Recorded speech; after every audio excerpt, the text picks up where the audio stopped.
A do të arrijnë lëvizja vetëvendosje dhe LDK-ja marrëveshje për bashkëqeverisje këtë fundjava, po do t'i shpallin të dështuara bisedimet për koalicion?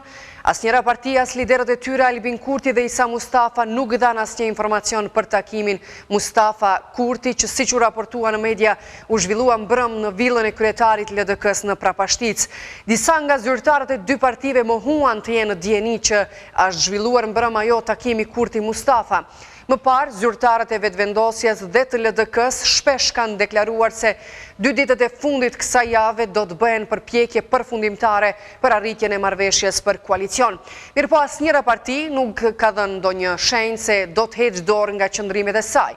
LDK-ja këmbgul ta ketë postin e kryeparlamentarit, ndërsa vetëvendosja është kundër që pas zgjedhjes së Gleu Konjufcës kryeparlamentar, ky post t'i takojë LDK-s. Krahas bisedimeve vetëvendosje LDK, këto ditë vëmendje tërhoqje dhe vizita në Prishtinë dhe në Beograd e të dërguarit posaçëm të presidentit amerikan Donald Trump për bisedime Kosovë-Serbi, ambasadorit Richard Grenell. Ai solli mesazhin e drejtë për drejtë. Nëse palët vendosin se nuk kanë për çfarë të bisedojnë, atëherë Shtetet e Bashkuara të Amerikës do të tërhiqen. Ndërnjos të rrethanave politike ka pikpamje se shtimi i ndikimit të Shteteve të Bashkuara në këtë proces duhet të shihet si thirrja e fundit që Kosova dhe Serbia t'i kthehen tavolinës së bisedimeve. Kosova dhe Serbia gjenden para një presioni të madh ndërkombëtar për rifillimin e dialogut dhe për arritjen e marrëveshjes së paqes, vlerëson analisti politik Artan Muhaxhiri. Vetë emrimi i zotit Grenell në postin e përfaqësuesit special për bisedimet mes Kosovës dhe Serbisë ka qenë një shenjë jashtëzakonisht e qartë nga administrata amerikane se procesi i dialogut do duhet të vazhdojë dhe që një marrëveshje është obligative për Kosovën dhe për Serbinë. Është e pritshme që në ditët në vijim të ketë presione shumë të mëdha nga administrata amerikane në mënyrë që të vazhdoj edhe dialogu mes Kosovës dhe Serbisë. Analisti tjetër politik Faton Abdullahu shtimin e ndikimit të SBA-s në procesin e dialogut e sheh si mundësi që Kosova dhe Serbia ta kenë më të lehtë arritjen e marrëveshjes. Kjo ndërhyrje është e SBA-s është një hap i mirë drejt asaj të cilën e aspirojmë të gjithë ne, besoj edhe Serbia, për një pajtim një herë për gjithmonë, që ta dim se ku janë kufit, që ta dim se e njohim njëra tjetrën dhe të tjera raporte të kësaj natyre. Analistët vlerësojnë se partitë politike në vend duhet të gjejnë një formulë që sa më parë të formojnë qeverinë e re, për shkak se vendi gjendet para sfidave të mëdha. Këtë qasje të involvimit të SBA-s duhet parë si pozitive dhe duhet parë si edhe kërkesë, edhe si shtytje për të pajtuar ne ndër veten tonë, pra për të pasur një pajtim ndërmjet forcave tona politike, sidomos këtyre dy forcave që dolën fituese, nga se po na presin zhvillime të mëdha kruciale për fatin e vendit tonë. Gjatë vizites në Kosovë dhe Serbi, i dërguari i posaçëm i SBA-ve Richard Grenell kërkoi nga Kosova ta hiqë taksën, ndërsa Serbia ta ndalë fushatën kundër Kosovës dhe palët të i kthehen tavolinës së bisedimeve. Ndryshe, SBA-ja mund ta shqyrtojë mundësinë për të u tërhequr nga procesi i dialogut. Ambasadori i Shteteve të Bashkuara të Amerikës në Beograd, Antoni Godfrey, shpreson që dialogu Kosovë-Serbi të rifillojë së shpejti. Tha se është e turpshme që të humbet gjithë ajo kohë dhe tashmë shpreson që gjërat do të lëvizin më shpejt, raporton televizioni në 1. Ambasadori Godfrey tha se presidenti amerikan Trump e ka bërë të qartë që zgjidhja e problemit Kosovë-Serbi është një prioritet dhe se për këtë çështje ka angazhuar Richard Grenellin si përfaqësues special dhe gjithashtu për gjithë rajonin e Ballkanit ka emëruar Matthew Palmerin. Ambasadori amerikan në Serbi, Antoni Godfrey, po ashtu theksoi se shumë energji e SBA-s po investohet për këtë çështje. Shtoi se dëshirojnë të shohin njerëzit në rajon të kuptojnë që përmes interesave ekonomike ky problem mund të zgjidhet. Pikërisht rëndësia e zhvillimit ekonomik ishte në qendër të takimit të dërguarit të presidentit amerikan Trump në bisedimet Kosovë-Serbi, ambasadorit Grenell me drejtuesin e odës ekonomike amerikane në Kosovë, Arjan Zeka. Me këtë rast, Zeka shpalos disa detaje të këtij takimi. Flet edhe për krizën politike që, siç thekson, ka shkaktuar situatë dramatike në vend. Drejtori i Odës Ekonomike Amerikane në Kosovë, Arjan Zeka, thot se në takimin me të dërguarin e SBA-s për dialogun Kosovë-Serbi, ambasadorin Richard Grenell, diskutuan për nevojën që të tejkalohen çështjet e hapura ndërmjet Kosovës dhe Serbisë dhe të krijohet mundësia që bizneset të krijojnë vende të reja të punës. Pjesa më e mirë e këtij takimi me ambasadorin Grenell ishte mundësia që bizneset që operojnë në Kosovë të japin rekomandimet e tyre konkrete, ngrisin çështjet, po të japin rekomandimet për sa i takon çështjeve me të cilat ata përballen në operacionet e tyre. Ishte aty edhe ideja për funksionalizimin e hekurudhës Kosovë-Serbi, e cila më vonë edhe u konkretizua pas udhëtimit të tij në Beograd. Tash mbetet palëve që të gjejnë dakordon edhe për pikat e jetësimit të kësaj marrëveshje, po ashtu edhe nevojën e finalizimit të ndërtimit të ose si të më mirë lidhjes rrugore përmes një autostrade ndërmjet Kosovës dhe Serbisë. Në anën tjetër kemi një investim që është bërë nga Bashkimi Evropian për ndërtimin e një objekti të ri të vendkalimit kufitar sipas sistemit të ashtu quajtur menaxhimi integruar i kufive në Merdare, i cili edhe sot kësaj dite nuk funksionalizohet për shkak se shteti i Serbisë refuzon që të vendoset aty. Ishte kërkesa e bizneseve që kjo pikë kufitare të funksionalizohej, ashtu që të mund të përshpejtonte procedurat ose të lehtësonte procedurat edhe të kalimit të njerëzve dhe të kalimit të madrave, pra që të ishte sërish në shërbim të bizneseve, të ishte në shërbim të ekonomive dhe qytetarëve të dyja shteteve. Por gjithsesi pikë e rëndësishme e diskutimeve ishte edhe nevoja për heqjen e tarifës nga ana autoriteteve të Kosovës si barierë e cila po pengon tregtinë e lirë tash më shumë se një vit. Zeka, duke folur për krizën politike në vend, tha se përveç mosmiratimit të buxhetit 2020, ngërçi politik ka ndikuar edhe në ndalimin e reformës për përmirësimin e mjedisit të bërit biznes. Vitin 2019 është paraparë që rritja ekonomike tjetë diku ndërmjet 4.2 dhe 4.5%, të njëjta kanë qenë parashikimet edhe të institucioneve vendore, po edhe institucioneve ndërkombëtare, cilat bashkëpunojnë ngushtë me qeverinë e vendit tonë. Raportet e fundvitit kanë treguar që diku mbi 350 milion euro të parapara për investime kapitale nuk janë shpenzuar fare nga ana e institucioneve tona të vendit. Edhe tash nëse kemi parasysh që rritja ekonomike në Kosovë kryesisht nxitet nga remitencat e diasporës edhe nga investimet kapitale, atëherë që tash mund të kalkulojmë dëmin. Drejtori i Odës Ekonomike Amerikane të Kosovës, Arjan Zeka, pohon se nismat qeveritare duhet të marrin epilog, duke parë edhe nevojën për ndryshimin e legjislacionit që rregullon funksionimin e zonave ekonomike. Pason një përmbledhje shkurtër e lajmeve të tjera. Një paciente 50 vjeçare e prekur nga gripi sezonal vdiq në klinikën infektive të qendrës klinike universitare të Kosovës. Klinika infektive njoftoi se 2 pacientë të tjerë janë në gjendje të rëndë. Sipas të njëjtit burim, numri i personave të prekur nga gripi sezonal është gjithsej 13. Në varrezat e qytetit në Prizren u varros çifti Durim Hadri e Suada Hadri, të cilët u gjetën të vrarë në shtëpinë e tyre në lagjen Ortakoll të këtij qyteti. Në varrem morën pjesë një numër i madh i qytetarëve. Lidhur me rastin nuk ka ende asnjë të dyshuar.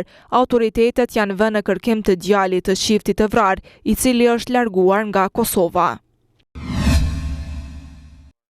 Edhe një ftesë nga Prokuroria Speciale në Hak. Emrush Gjemajli është i ftuar i radhës. Ai do të merret në pyetje në cilësinë e dëshmitarit. Ish deputeti Emrush Gjemajli tha se ata deputetë e Republikës që votuan gjykatë speciale apo stafat kundër ushtrisë çlirimtare të Kosovës do ta kenë një oll të zezë ndër breza.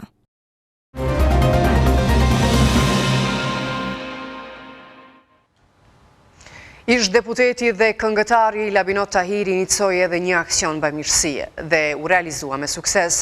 Feriza i umblodhen rreth 200.000 euro për mjekimin e të riut nga ky qytet Ardit Gashi. Mjekimi i tij u ndihmua edhe nga buxheti i Kosovës me 30.000 euro. Ardit Gashi, 19 vjeçar nga Ferizaj, i diagnostikuar me leukemi akute, aktualisht gjendet në një spital në Ankara, Turqi. Trajtimi i tij mjekësor kushton rreth 200.000 euro. E kjo shumë tashmë është siguruar fal ndihmës së njerëzve humanitar, në krye me ish deputetin e Kuvendit të Kosovës, këngëtarin Labinot Tahiri. Familja ka kërkuar ndihmë dhe pasi që janë takuar me mua, kemi marrë aksionin për ta ndihmuar. Dhe ja që tani është puna më mirë se sa ka qenë. Mënyra e të bimit parave, shembull në qendër, në qytet, kushdo që mundot të bëj para është e vështirë shumë, sepse pari duhet besimi dhe duhet dinë se ka shkojnë ato para. Dhe kanë arsye qytetarë që nuk hedhin para. Por në këtë rast, për 3 ditë, domethënë për 3 ditë, sot do ta përmbyllim rastin.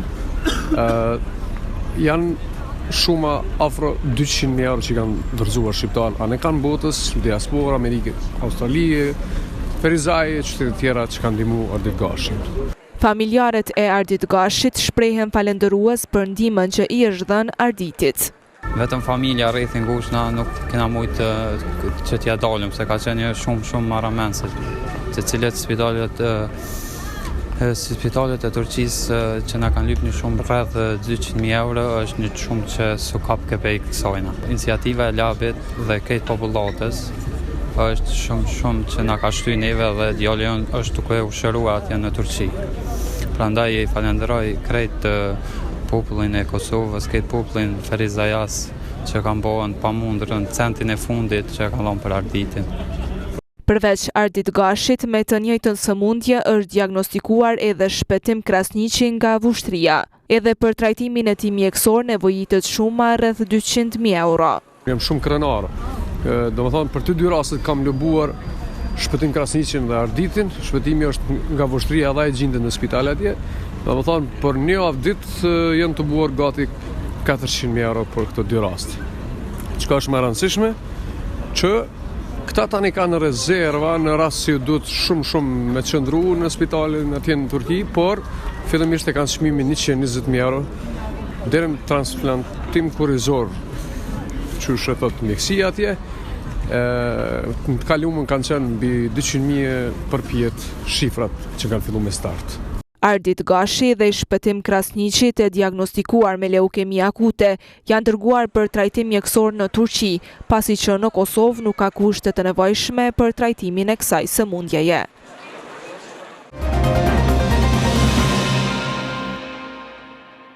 Ministri në detyri financave Lulzim Rafuna mbajti konferencën e parë për media pas emërimit në këtë post në mbledhjen e fundit qeverisë së Kosovës. Prezantoi raportin e punës së kësaj ministrie gjatë vitit 2019, vuri theksin të rritja të hyrave buxhetore. Ministri në detyri financave Lulzim Rafuna tha se rritja e të hyrave të përgjithshme buxhetore 6.8%, paraqet realizim të planit rreth 97% për vitin 2019. Sipas tij, ky trend pozitiv është rezultati i gjallërimit të ekonomisë së Kosovës. Sa i përket të hyrave të përgjithshme buxhetore, kemi një rritje prej 6.8% më shumë se sa viti 2018, që për neve në kupton viti para prak. Hyrat arritën në masën e 1.874 milionëve, ndërsa ishin të planifikuara në masën e 1.938 milion euro. Dhe kjo paraqet një realizim të planit për rreth 97%, që është një sukses shumë i madh, për arsye se ne nuk kemi pasur asnjë tatim të ri të vendosur gjatë vitit 2019 dhe nuk kemi pasur asnjë tatim ekzistues të cilët janë sot në fuqi. Rafuna tha se administrata tatimore dhe dogana e Kosovës kanë treguar një performancë të jashtëzakonshme gjatë vitit 2019. Administrata tatimore ka arritën që gjatë vitit kaluar për herë të parë ta kaloj shifrën e 500 milionëshit, ku në total ka mbledh 504 milion të hyra dhe ka kontribuar në përqindje më shumë se sa viti para prak rreth 10.4%, ndërsa realizimin e ka arritur rreth 97% të planifikimit që ka qenë i parapar për administratën tatimore. Sa i përket doganës, dogana ka arritur që t'i mbledh 1.179.000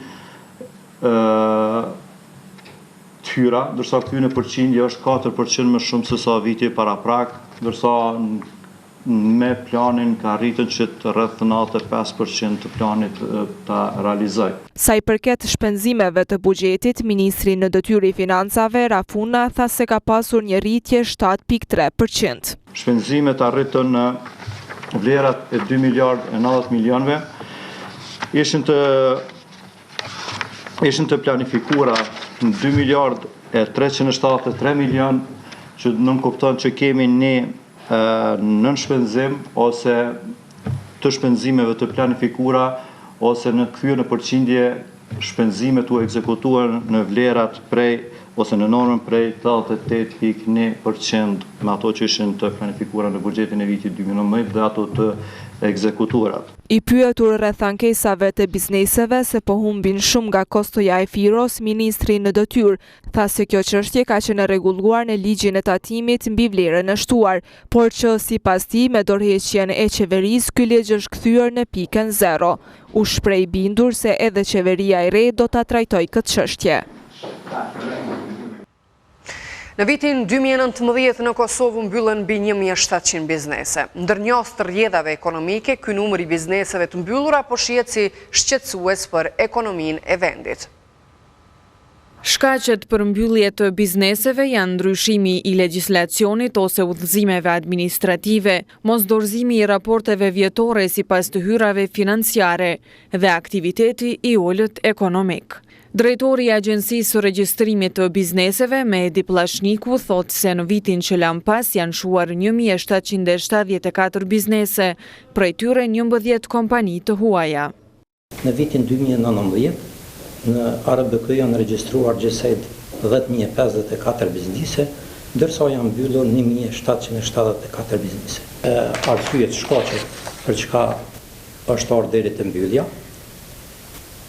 janë 5 arsye, po në shumicën e rasteve deklarohen në vullnetare. Sipas mendimit tim, edhe nëse marrëm një statistikë që nga viti 2000, prej kur jam në Agjencion për Regjistrim Bizneseve, rrafësisht numri i shorjeve është rreth 10%. Kryetari i Odës Ekonomike të Kosovës, Berat Rukiqi, thotë se bizneset për shkak të obligimeve dhe të procedurave të caktuara marrin vendim për mbylljen e bizneseve.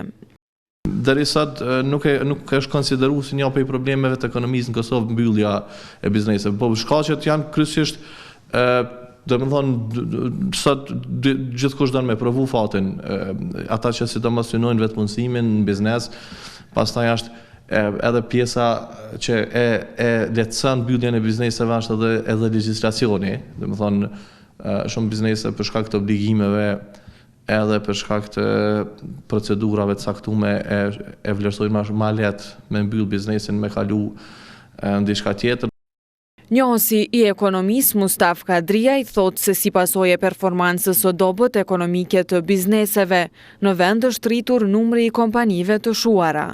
Si rezultati i mos likuiditetit monetar, gjitha bizneset po tentojnë të hyjnë në kredin që në momentin që hyn kredi, shumica bizneseve janë të predispozuara me një mënyrë që të dështojnë, sepse fakti që kamatat e larta dhe performanca ekonomike e bizneseve vendore në vend nuk është aq e kënaqshme, në shumicën e rasteve kemi edhe si rezultat i raportet të ATK-s kemi që zakonisht brenda një vitit kemi biznese që mbyllen si rezultat i mos përmbushjes së obligimeve ndaj kësteve në banka, po ashtu edhe ndaj pagesat të deklarimeve në ATK, që ATK në momentin që nuk i përgjigjen bizneset dhe të i merr masat për mbylljen e atij biznesi.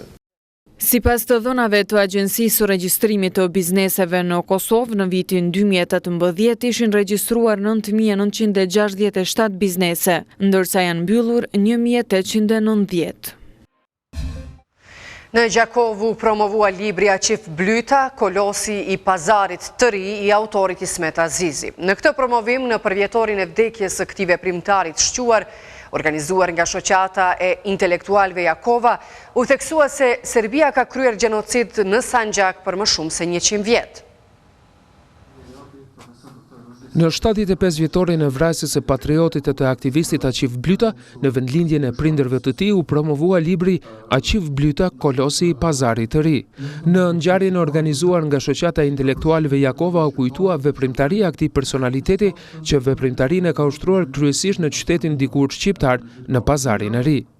Kryetari i shoqatës së intelektualëve Jakova, profesori Rushdi Sefa, përmendi detaje nga jeta e Aqif Blytës. Kujtoi se ai ishte i lindur në Novi Pazar më 1887, më pas u theksua se Blyta ka ndjekur shkollimin në vendlindje dhe në Turqi, e pas diplomimit në Akademinë Ushtarake në Manastir, ka marrë gradën nëntogerd.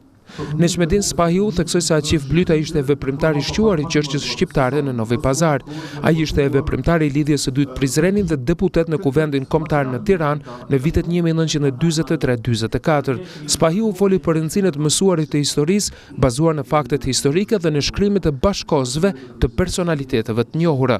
Në kanë thënë një pasqyrë këtë tjetër nga ajo çfarë ne kemi mësuar në shkolla fillore të mesme dhe fakultete, që faktikisht edhe sot e kësaj dite nxënësit edhe studentët tonë vazhdojnë me mësue, duke ignoruar këtë pjesën e vërtetë të historisë, pjesën reale.